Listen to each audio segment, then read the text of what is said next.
नाम मोहम्मद अली है। हमने RHEL 9 red hat enterprise Linux 9 का कंप्लीट कोर्स स्टार्ट किया हुआ है। और RHEL 9 की जो बेसिक कमांड्स हैं जो लिनक्स में यूज होती हैं उनको उनको हमने स्टार्ट किया हुआ है। आज जो हम डिस्कस करेंगे जिन कमांड्स को, वो कमांड है दोस्तों। अगर फर्स्ट जो हमारी कमांड है CP, सेकंड जो है MV, थर्ड कमांड हमारी MKDR, उसके बाद RMDIR कमांड, उसके बाद ट्री जो कमांड है ये क्या किस मकसद के लिए यूज करते हैं ट्री कमांड को, तो इसको डिस्कस करेंगे। और RM कमांड को। अब मैं थोड़ा सा इसका पहले ओवरव्यू बता दूं। अगर सीपी कमांड होती है कॉपी के लिए यूज होती है। जब हमने किसी डायरेक्टरी को लिनक्स के अंदर या किसी फुल डायरेक्टरी को या किसी फाइल को कॉपी करना होता है तो उसके लिए हम सीपी कमांड यूज करते हैं। अगर एमवी कमांड की बात करें तो एमवी कमांड जो हमारी होती है, एमवी कमांड दो पर्पज के लिए लिनक्स के अंदर यूज होती है। एक तो ये कि अगर हमने फाइल को कट करना है, फाइल है या हमारी डायरेक्टरी है, उसको हमने कट करना है, यानी एक लोकेशन से हमने मूव करना है दूसरी लोकेशन पे, तो हम यहाँ पे विंडो के अंदर कट यूज होता है, यहाँ पे एमवी कमांड यूज करते हैं एक फाइल को, एक या डायरेक्टरी को एक जगह से दूसरी जगह मूव करने के लिए। तीसरी जो MKDIR कमांड है, ये पिछले लेक्चर में हमने डिस्कस भी किया था। अभी इसका थोड़ा एडवांस आगे इसको डिस्कस करेंगे कि मजीद फर्दर इसे यूज किस तरह कर सकते हैं। तो MKDIR कमांड जो होती है ये क्या किसी डायरेक्टरी को क्रिएट करने के लिए ये कमांड यूज होती है। आर एम डी आर से बनता है रिमूव डायरेक्टरी। RMDR कोई ब्लैंक डायरेक्टरी अगर हमारे लिनक्स के अंदर है, हमने कोई ब्लैंक डायरेक्टरी क्रिएट की हुई है, तो उसको रिमूव करने के लिए RMDR कमांड यूज होती है। अभी ये सारी इनकी हम लैब भी परफॉर्म करेंगे। और ट्री कमांड जो होती है कि अगर हमने मल्टीपल फोल्डर्स बनाए हुए हैं और उनको एक साथ हमने देखना है तो उसके लिए हम ट्री कमांड यूज करते हैं। और RM कमांड की अगर बात करें तो ये जो RM कमांड है, ये अगर हमारे पास कोई फोल्डर है, उस फोल्डर के अंदर कोई क्या है, एक डायरेक्टरी है, उसके अंदर डेटा है, उसके अंदर कोई डायरेक्टरी है या कोई फाइल्स पड़ी हैं, तो डायरेक्टरी वाला जो फोल्डर है जिसके अंदर डेटा है, डेटे वाले फोल्डर को रिमूव करने के लिए RM कमांड यूज होती है। आइए अभी इनकी लैब परफॉर्म करते हैं कि इनको कैसे यूज करते हैं। तो पहले CP कमांड है। सीपी अपनी हम मशीन की तरफ जाते हैं जो हमारी RHEL 9 red hat enterprise Linux की मशीन है। हम क्या करेंगे, सपोज हम पहले हमारे पास यहाँ पे देखते हैं कोई फाइल क्रिएट है, कोई फाइल क्रिएट नहीं हुई हुई, तो हम क्या करते हैं फर्स्ट यहाँ पे फाइल क्रिएट करते हैं। फिर उस फाइल को हम क्या करेंगे, सीपी कमांड के जरिए कॉपी करेंगे एक लोकेशन से दूसरी लोकेशन पे। तो मैंने पिछले लेक्चर में बताया था, अगर मेरा पिछला लेक्चर नहीं देखा तो आप मेरी जो लास्ट वीडियोज हैं वो देख सकते हैं कि हम फाइल कैसे क्रिएट करते हैं। यहाँ पे टच कमांड दी, टच कमांड से हमने सपोज कहा कि हम फाइल 1 यहाँ पे क्रिएट करते हैं। टच से फाइल 1 हमने क्रिएट की, वेरीफाई करने के लिए ls किया, तो यहाँ पे हम देख सकते हैं कि हमारी फाइल 1 जो कमांड है, यहाँ पे भाइयों आप देख सकते हो कि क्रिएट हो चुकी है। अब हमने इसको क्या करना है, कॉपी करना है। कॉपी जब करते हैं तो फाइल जो है ये जिस जगह पे है ओरिजिनल जगह पे भी फाइल मौजूद रहती है, और जिस डेस्टिनेशन पे हमने कॉपी करना होता है वहाँ पे भी पेस्ट हो जाती है, वहाँ पे भी ये कॉपी हो जाती है। अब हम इसको कॉपी करते हैं इस फाइल 1 को CP कमांड के ज़रिए। CP लिखेंगे, सोर्स फाइल कौन सी है, किस फाइल को हमने कॉपी करना है, फाइल 1 को हमने कॉपी करना है जिसको अभी हमने क्रिएट किया है।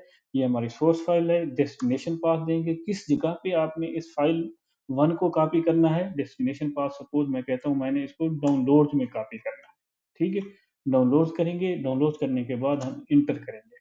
इंटर करने के बाद अब चेक करते हैं, यहाँ पे पहले यहीं पे चेक करते हैं कि यहाँ पे वो फाइल मौजूद है, यहाँ पे ये फाइल मौजूद होनी चाहिए क्योंकि हमने इसको क्या किया है, कॉपी किया है। जब कॉपी करते हैं तो ओरिजिनल लोकेशन पे भी फाइल मौजूद होती है, फाइल हो या डायरेक्टरी हो मौजूद रहती है। और डेस्टिनेशन पे जहाँ पे हम इसको पेस्ट करते हैं, डेस्टिनेशन पे जहाँ पे इसको कॉपी करते हैं तो वहाँ पे भी फाइल या डायरेक्टरी मौजूद होती है। यहाँ पे ये देख सकते हैं आप हमारी फाइल मौजूद है।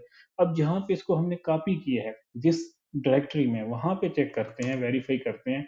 हमने कहा डाउनलोड्स में इसको हमने कॉपी किया है, तो डाउनलोड में ls डाउनलोड इंटर करते हैं। यहाँ पे आप देख सकते हैं कि ये फाइल 1 हमारी वहाँ पे कॉपी हो चुकी है। यानी इस तरीके से हम इसको कोई भी फाइल हो, कोई भी वो हो, उसको हम कॉपी कर सकते हैं। यानी कि अगर हम कोई फाइल हमारी है, हम एक लोकेशन से हमने उसको किसी दूसरी लोकेशन पे हमने कॉपी करना है, तो इस तरीके से हम इसको कॉपी करते हैं। अब नेक्स्ट कमांड की तरफ चलते हैं। नेक्स्ट हमारी कमांड जो है वो है MV। MV कमांड जो है वो दो पर्पज के लिए यूज होती है लिनक्स के अंदर। MV से मूव मूव होता है, और MV से एक तो हम जो विंडोज के अंदर जब हम कट करते हैं, एक किसी डायरेक्टरी को या किसी फ़ाइल को हम कट करके दूसरी जगह पे पेस्ट करते हैं, तो जो ओरिजिनल उसकी लोकेशन होती है, वहाँ से वो मूव होके दूसरी अपनी डेस्टिनेशन लोकेशन पे चली जाती है। इसके अंदर भी यही है, लेकिन इस एमवी कमांड एक तो यही है कि एक जगह से दूसरी जगह मूव हो जाएगी।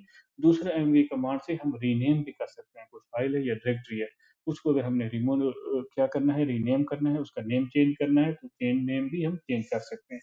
अब यहाँ पे हम आते हैं, एलएस करते हैं, सपोज़ ये हमारी क्या है, फ़ाइल 1 यहाँ पे बनी हुई है। इसका हम फर्स्ट क्या करते हैं, इसको रीनेम करते हैं। इसका हम भाइयों नेम चेंज करते हैं। नेम चेंज करने के लिए एमवी लिखेंगे, सोर्स फ़ाइल देंगे, फ़ाइल 1 है। अब हम इसका नेम क्या करना चाहते हैं, फ़ाइल 2। हम कहते हैं ये फ़ाइल हमारी, इसका नेम चेंज हो जाए, फ़ाइल 1 से फ़ाइल 2 हो जाए। इसको एंटर करेंगे, एलएस करेंगे, तो अब ये आप देख सकते हैं फ़ाइल 1 का नेम चेंज होके फ़ाइल 2 हो चुका है। ये आप यहाँ पे देख सकते हैं, ठीक है? एक तो अब इसका क्या है, ये रीनेम का किया है। अब हमने इसको मूव करना है। एक लोकेशन से हमने इसको दूसरी लोकेशन पे मूव करना है। मूव करने के लिए हम क्या करेंगे, एमवी हम कहते हैं यही जो फ़ाइल 2 है, इसको ये मूव हो जाए, कहाँ पे मूव हो जाए, डाउनलोड्स में मूव हो जाए, ठीक है? जहाँ पे हमने फ़ाइल 1 भी कॉपी की थी। ये भी फ़ाइल 2 वहाँ पे डाउनलोड्स में की जो डायरेक्टरी है, वहाँ पे मूव हो जाए। तो इसको हम एंटर करेंगे, एंटर करके अब एलएस डाउनलोड्स में जाके देखेंगे, वेरीफ़ाई करेंगे ये फ़ाइल 2 वहाँ पे मूव हुई है या नहीं। यहाँ पे हम देख सकते हैं ये फ़ाइल हमारी यहाँ पे मूव हो चुकी है। अब ये फ़ाइल हमारी हमने क्या की है, इसको एमवी कमांड से मूव किया है, कट किया है। अब ये फ़ाइल हमारी जो पहली जो इसकी लोकेशन थी, इस पे अगर हम आते हैं, जहाँ पे हमने इसको पहले यहाँ पे किया था, जो होम डायरेक्टरी में थी, हमारी यूज़र की डायरेक्टरी में, यहाँ से देख सकते हैं यहाँ पे फ़ाइल मौजूद नहीं है, क्योंकि हमने इसको कट किया है। ये फ़ाइल अब यहाँ से मूव होके कहाँ पे चली गई, डाउनलोड में, जहाँ पे हमने डेस्टिनेशन पाथ दिया है, वहाँ पे ये मूव हो चुकी है, ठीक है? अब दोस्तों हम क्या करते हैं, हम चाहते हैं कि एक फ़ाइल और क्रिएट करते हैं, यहाँ पे हम एक और फ़ाइल क्रिएट करते हैं, उसके लिए क्या करते हैं, यहाँ पे कमांड देते हैं टच फ़ाइल 3 सपोज़, ठीक है? एक हमने एक और फ़ाइल की जिसका नाम रखा हमने फ़ाइल 3। अब हम चाहते हैं कि ये फ़ाइल हमारी क्या हो, यहाँ से मूव हो जाए, फ़ाइल 3 है, ये यहाँ से क्या हो, मूव हो जाए, कहाँ पे मूव हो जाए, डाउनलोड्स में, ठीक है? डाउनलोड्स में मूव हो जाए, मूव होने के बाद इसका नेम भी यहाँ वहाँ पे चेंज हो जाए, नेम भी इसका चेंज हो जाए, नेम इसका क्या हो जाए, फ़ाइल 4 हो जाए, ठीक है? इसको हम एंटर करेंगे, एंटर करके अब यहाँ पे हम देख सकते हैं, एलएस डाउनलोड में जाएँगे, तो यहाँ पे फ़ाइल 4 आ चुकी है। यानी हमने एक ही कमांड से इसको मूव भी किया है और इसका साथ नेम भी हमने चेंज कर दिया। हमने कहा ये फ़ाइल यहाँ से मूव हो, और मूव होके जब डाउनलोड्स डायरेक्टरी में वहाँ पे जब जाए, तो उसमें इसका नेम भी चेंज हो जाए। तो इस तरीके से इस कमांड को हम 2 पर्पज़ के लिए यूज़ कर सकते हैं। यानी इसका नेम भी रीनेम करने के लिए भी, और दूसरा मूव करने के लिए भी।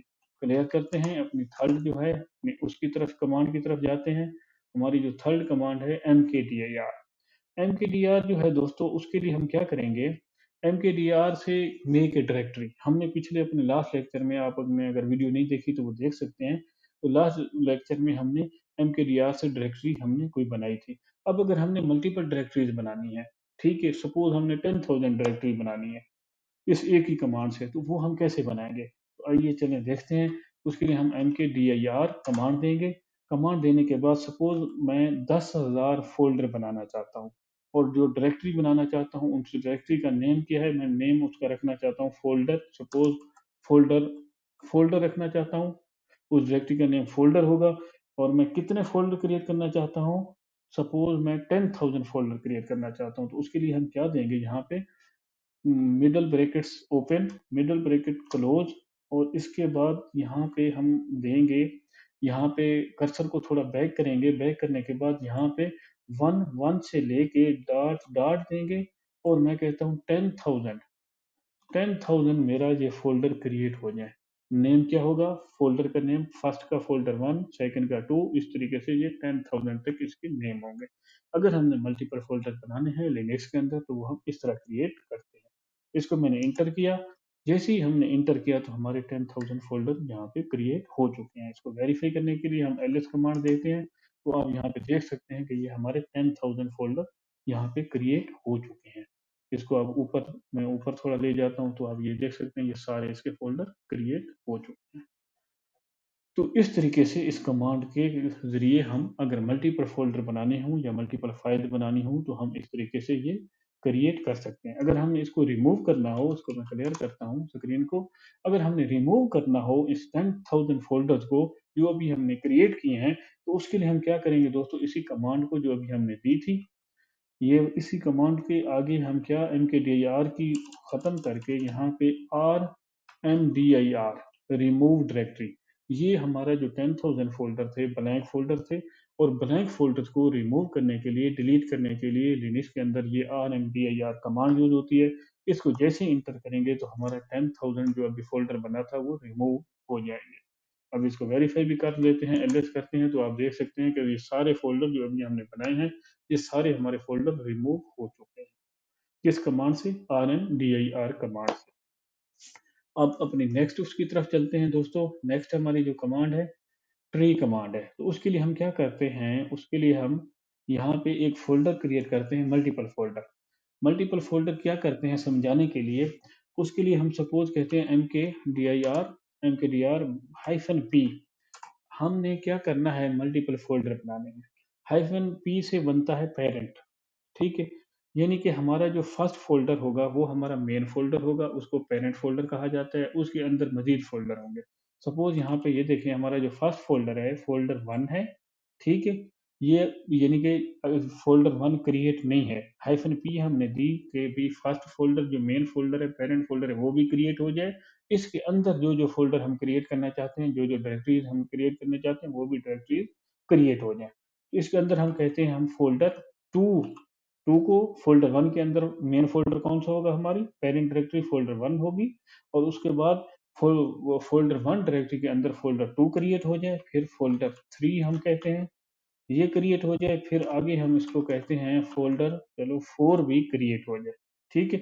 एंटर करेंगे तो ये हमारे फ़ोल्डर कितने हो गए हैं, क्रिएट हो चुके हैं। मेन फ़ोल्डर हमारा कौन-सा है, पेरेंट फ़ोल्डर 1 है, फ़ोल्डर 1 के अंदर फ़ोल्डर 2 है, फ़ोल्डर 2 के अंदर 3 और 3 के अंदर 4। अब इनको अगर हमने देखना है, देखने के लिए हम क्या करेंगे, एलएस से लिस्ट होता है, जो पिछले लास्ट लेक्चर में हमने डिस्कस किया था। एलएस फ़ोल्डर 1 पे आएँगे, एंटर करेंगे तो हम यहाँ पे देख सकते हैं कि हमारे एलएस के बाद फ़ोल्डर 1 के अंदर फ़ोल्डर 2 है। अब हमने फ़ोल्डर 2 को देखना है तो हम क्या करेंगे, इसको मैं क्या करेंगे, इसको मैंने वो किया, बैक किया कर्सर को, तो यहाँ पे फ़ोल्डर 2 आ जाएगा। फ़ोल्डर 2 के बाद इसको एंटर किया, एंटर करने के बाद हमने क्या किया, ये फ़ोल्डर 2 के अंदर कौन-सा है, फ़ोल्डर 3 है। फिर आगे इसको हमने क्या किया, यहाँ पे बैक किया, बैक करने के बाद यहाँ पे एलएस फ़ोल्डर 1 के बाद हम फ़ोल्डर 3 देखना चाहते हैं। फ़ोल्डर 3 आगे अगर आप टैब प्रेस कर देंगे तो फ़ोल्डर 4 आ जाएगा, ठीक है? ये फ़ोल्डर हमारे 4 आ गए। उसके बाद हमने इतनी बड़ी कमांड हमने लगाई सिर्फ़ फ़ोल्डर देखने के लिए कि भई फ़ोल्डर 1 के अंदर क्या है, 2 के अंदर क्या है, 3 के अंदर क्या है, 4 के अंदर क्या है। इसकी जो शार्ट कमांड होती है, अगर हम शार्ट कमांड लगाते हैं सिर्फ़ पेरेंट फ़ोल्डर के साथ, तो हमें ये कंप्लीट इसकी इन्फॉर्मेशन शो हो जाती है। शार्ट कमांड इसकी कौन-सी है, ट्री। जैसे हम यहाँ पे दोस्तों ट्री कमांड देंगे और पेरेंट फ़ोल्डर जो मेन फ़ोल्डर है, हमारा फ़ोल्डर 1 है, ये देंगे तो हमें यहाँ पे ये कंप्लीट इन्फॉर्मेशन दे देगा। यहाँ पे हमने ट्री दी और पेरेंट फ़ोल्डर का नेम दिया। पेरेंट फ़ोल्डर का नेम जैसे ही हमने दिया तो हमें इसने बताया कि टोटल आपके कितनी डायरेक्टरीज़ हैं, 3 डायरेक्टरीज़ आपने बनाई हुई हैं, ठीक है? फ़ोल्डर 1 के अंदर 3 डायरेक्टरीज़ हैं, फ़ोल्डर 2 है, 3 है, 4 है, और इसके अंदर 0 फाइल्स हैं। कोई फाइल नहीं है इनके अंदर। अब हम चाहते हैं कि हमने क्या करना है, फाइल्स को बनाना है। फाइल्स बनाने के लिए हम क्या कहते हैं, कैसे करते हैं, टच दी, जो फाइल जब क्रिएट होती है तो टच से क्रिएट होती है, जब डायरेक्टरी क्रिएट होती है तो mkdir से क्रिएट होती है। टच दी, टच के बाद हम कहते हैं कि ये हमने फ़ोल्डर 4 जो है, लास्ट फ़ोल्डर है, उसके अंदर सपोज़ हमने 10 फाइल्स को क्रिएट करना है।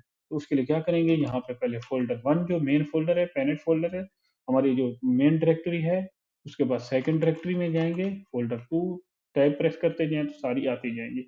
अब फ़ोल्डर 4 जो है, सपोज़ हम कहते हैं कि फ़ोल्डर 4 के अंदर हमने 10 फाइल्स को क्रिएट करना है, क्योंकि यहाँ पे हमें शो हो रहा है 0 फाइल्स। हम कहते हैं कि फाइल्स 0 फाइल्स ना हो, हमें फाइल्स भी यहाँ पे शो हों। तो इसके लिए हम फाइल लिखेंगे यहाँ पे हम फाइल लिखते हैं, और 10 फाइल्स क्रिएट करनी है तो क्या करेंगे, यही हम मिडल ब्रैकेट ओपन, यहाँ पे 1 लिखेंगे, 1 लिखने के बाद यहाँ पे डॉट डॉट 2 दफ़ा डॉट लिखेंगे। 10 फाइल्स हमने क्रिएट करनी है, तो यहाँ पे मिडल ब्रैकेट जो है हमारी, इसको क्लोज़ करेंगे, क्लोज़ करने के बाद इसको एंटर करेंगे। एंटर करने के बाद हम यहाँ पे वेरीफ़ाई करेंगे कि फ़ोल्डर 4 के अंदर 10 फाइल्स क्रिएट हुई हैं या नहीं हुई। वो करने के लिए हम क्या करेंगे, ये ट्री कमांड यूज़ करेंगे, पेरेंट फ़ोल्डर का नाम देंगे और उसके बाद इंटर करेंगे। तो अब आप देख सकते हैं कि हमारा जो फ़ोल्डर 4 है, उसके अंदर 10 फाइल्स क्रिएट हो चुकी हैं। यहाँ पे भी ये हमें शो कर रहा है कि 3 डायरेक्टरीज़ हैं और यहाँ पे भी ये शो हो रही हैं कि इसकी कितनी वो हैं, इसकी कितनी है, ये फाइल जो है 10 फाइल्स इसके अंदर क्रिएट हो चुकी हैं। ठीक है?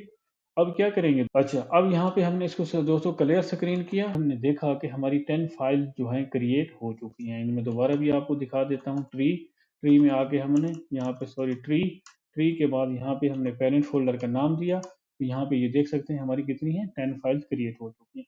अब हमने क्या करना है, अगर हम चाहते हैं कि हमारी ये जो 10 फाइल्स हैं ये रिमूव हो जाएँ, 10 फाइल्स हमारी क्या हो जाएँ, रिमूव हो जाएँ। इनको रिमूव करने के लिए हम क्या करेंगे, यहाँ पे rm हाइफ़न एफ, एफ से होता है फोर्सफुली, यानी रिमूव हो जाए, हाइफ़न एफ स्लैश नहीं देना, फ़ोल्डर 1 टैब प्रेस करते जाएँ तो यहाँ पे क्या है, फ़ोल्डर 4, ठीक है? फ़ोल्डर 4 के बाद यहाँ पे क्या है, हमारी फ़ाइल है। फ़ाइल हमारी क्या है, जो हमने दी थी, दोबारा इधर हम यहाँ पे अगर कमांड जाएँ तो चलो हम खुद मैनुअली लिख लेते हैं, 1 से लेके डॉट कितनी तक, 10 तक। ये फ़ाइल अभी हमने रिमूव कौन-सी करनी है, सिर्फ़ फ़ोल्डर 4 के अंदर जो 10 फाइल्स हैं, इनको हमने रिमूव करना है। उनके लिए हमने ये कमांड दी, ये कमांड जैसे ही हमने दी, तो हमने इसको क्या किया, एंटर किया। एंटर किया तो अब यहाँ पे इसको वेरीफाई करते हैं, स्क्रीन को क्लियर कर देते हैं, क्लियर करके अब यहाँ पे ट्री कमांड से हम इसको वेरीफाई करते हैं। पेरेंट फ़ोल्डर का नाम लिखा, ट्री कमांड दी, पेरेंट फ़ोल्डर कौन-सा था हमारा? फ़ोल्डर 1 था, ठीक है? इसमें आप देख सकते हैं कि हमारी 10 फाइल्स रिमूव हो चुकी हैं। यहाँ पे क्या है, 0 फाइल्स आ रहा है, ठीक है? अब हमने अगर सपोज़ ये करना है भाइयों कि हम कहते हैं जो हमने फ़ोल्डर बनाए थे, फ़ोल्डर 1 के अंदर फ़ोल्डर 2, 3, 4 एक दूसरे के अंदर बनाए थे। ये फ़ोल्डर अब हमने रिमूव करने हैं, तो इसको क्लियर करते हैं। इन फ़ोल्डर्स को हमने रिमूव करना है, तो उसके लिए हम क्या देंगे, rmdir लिखेंगे और फ़ोल्डर 1, इस फ़ोल्डर 1 को हम क्या है, rmdir से मैंने कहा था रिमूव डायरेक्टरी। ये अगर कोई ब्लैंक डायरेक्टरी हो, ब्लैंक फ़ोल्डर हो, तो उसको रिमूव करने के लिए ये rmdir कमांड यूज़ होती है। अब हम फ़ोल्डर 1 को रिमूव करना चाहते हैं। जैसे एंटर करेंगे तो ये रिमूव नहीं होगा। क्यों नहीं रिमूव होगा? क्योंकि rmdir जो होती है ये ब्लैंक फ़ोल्डर को, खाली फ़ोल्डर को रिमूव करने के लिए होती है, लेकिन हमारा जो फ़ोल्डर 1 है ब्लैंक नहीं है। इसके अंदर फ़ोल्डर 2 पड़ा है, उसके अंदर फ़ोल्डर 3 पड़ा है, फ़ोल्डर 3 के अंदर फ़ोल्डर 4 पड़ा है, तो इसलिए ये फ़ोल्डर हमारा क्या है, यहाँ पे ब्लैंक नहीं है। ब्लैंक नहीं है तो इस वजह से ये कमांड यहाँ पे काम नहीं कर रही। जब किसी फ़ोल्डर के जो फ़ोल्डर ब्लैंक होगा, खाली होगा, जिसके अंदर डेटा नहीं होगा, तो rmdir कमांड यूज़ होगी। जिसके अंदर डेटा होगा तो उसके लिए कमांड हम यूज़ करेंगे, कौन-सी कमांड? यहाँ पे यूज़ होगी rm हाइफ़न एफ, यानी फ़ोर्सफुली रिमूव हो जाए, हमसे कन्फर्मेशन ना माँगे कि मैं रिमूव करूँ या ना करूँ, और रिकर्सिवली आगे साथ आर भी देंगे, रिकर्सिवली रिमूव हो जाए, यानी अगर फ़ोल्डर के अंदर दूसरा फ़ोल्डर है वो भी रिमूव हो जाए, जितने फ़ोल्डर डायरेक्टरीज़ के अंदर जितनी डायरेक्टरीज़ हैं वो सारी रिमूव हो जाएँ। ठीक है? इसको एफआर किया, उसके बाद अब फ़ोल्डर 1 लिखा पेरेंट फ़ोल्डर, तो अब जैसे ही हम देंगे तो हमारा फ़ोल्डर 1 डिलीट हो जाएगा। यानी जिस डायरेक्टरी के अंदर डेटा मौजूद होगा तो उस वहाँ पे, यानी वो जो डायरेक्टरी ब्लैंक नहीं होगी तो वहाँ पे ये कमांड यूज़ होगी। ठीक है दोस्तों, rm-fr किया और हमने एंटर किया। तो जैसे ही हमने एंटर किया तो हमारा फ़ोल्डर 1 रिमूव हो चुका है। यहाँ पे हम देख भी सकते हैं कि हमें फ़ोल्डर 1 यहाँ पे शो नहीं हो रहा। लेकिन आपने क्या करना है दोस्तों, अगर रियल एनवायरनमेंट की बात करें, प्रोडक्शन एनवायरनमेंट की बात करें, तो वहाँ पे आपने इस तरीके से कमांड यूज़ नहीं करनी। आपने क्या करना है, एक-एक फ़ोल्डर को रिमूव करना है। अगर आपने स्लैश जो होती है, रूट डायरेक्टरी होती है, उसमें अगर आपने ये कमांड चला दी rm-r, तो वो सारी आपकी डायरेक्टरीज़ को रिमूव कर देगी। ठीक है? प्रोडक्शन एनवायरनमेंट में, लाइव एनवायरनमेंट में ख़्याल करना है, और ये अभी हम रूट यूज़र से सारा काम कर रहे हैं क्योंकि हम लैब परफ़ॉर्म कर रहे हैं। लेकिन अगर आपने उसके अंदर रिकमेंडेशन यही होती है, लाइव एनवायरनमेंट में हमने जो यूज़र होता है, जो हमारा सूडो यूज़र होता है, उससे हमने सारा इस पे काम करना होता है। आज का लेक्चर यहाँ तक ही। आपसे रिक्वेस्ट है चैनल को लाइक करें, सब्सक्राइब करें और बेल आइकन को क्लिक करें, ताकि जो भी नई अपडेट है वो आप तक फ़ौरन उसकी अपडेट मेरी पहुँच जाए।